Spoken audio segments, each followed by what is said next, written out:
ఏపీలో కొత్త ప్రభుత్వం వేగంగా నిర్ణయాలు తీసుకుంటుంది. ఎన్నికల్లో ఇచ్చిన హామీల అమలుపైన ఫోకస్ చేసింది. అందులో భాగంగా ఇప్పటికే 4000 రూపాయల పెన్షన్ పెంపు అమలుపైన ఉత్తర్వులు జారీ చేసింది.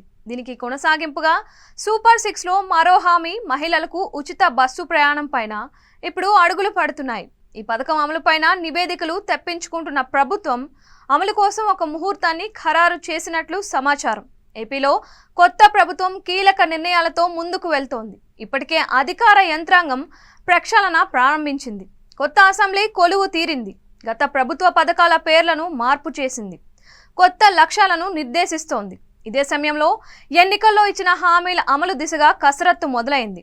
పెన్షన్ 4000 పెంపు, అన్నా క్యాంటీన్ల అమలు దిశగా ఉత్తర్వులు జారీ చేసిన ప్రభుత్వం ఇతర హామీలపై ఫోకస్ చేస్తోంది. పోలవరం ప్రాజెక్టు సందర్శించిన చంద్రబాబు అమరావతి నిర్మాణం పైన 24న జరిగే మంత్రివర్గ సమావేశంలో కీలక నిర్ణయం తీసుకోనున్నారు.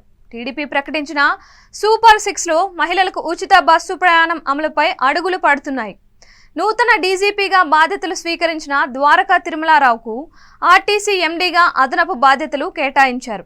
ఈ పథకం అమలును ప్రభుత్వం ప్రతిష్టాత్మకంగా తీసుకోవడంతో ఆర్టీసీ బాధ్యతలను డీజీపీ వద్దే కొనసాగిస్తోంది. ఇక ఇప్పటికే కర్ణాటక, తెలంగాణలో ఈ పథకం అమలుపైన నివేదిక ఇవ్వాలని ప్రభుత్వం కోరింది. ఆ రాష్ట్రాల్లో ఈ పథకం అమలు ద్వారా ఆర్థిక భారం, సమస్యలు, నిర్వహణ లోపాలపైన అధికారులు పూర్తి స్థాయి నివేదిక కోరారు. ఏపీలో ఈ పథకం అమలు చేయాలంటే కొత్త బస్సులు కావాలని ఆర్టీసీ యూనియన్లు ప్రభుత్వానికి నివేదించాయి. రోజువారీ బస్సుల్లో ప్రయాణించే మహిళల సంఖ్య, దూరం ఆధారంగా ప్రభుత్వం ఈ పథకం అమలుకు వీలుగా మార్గదర్శకాలను జారీ చేయనుంది. అయితే పథకం ప్రారంభించిన తరువాత సమస్యలు రాకుండా ముందుగానే వాటిపైన ఒక అంచనాతో నిర్ణయాలు ఉండాలని భావిస్తోంది. ఇందుకోసం ఇప్పటికే ప్రభుత్వం వద్ద సిద్ధంగా ఉన్న సమాచారం పరిశీలిస్తూ అదనపు వివరాలు సేకరిస్తోంది. అన్ని అనుకూలిస్తే ఆగస్టు 15 నుంచి మహిళలకు ఉచిత బస్సు ప్రయాణం ప్రారంభించాలని ప్రభుత్వం ఆలోచన చేస్తున్నట్లు తెలుస్తోంది.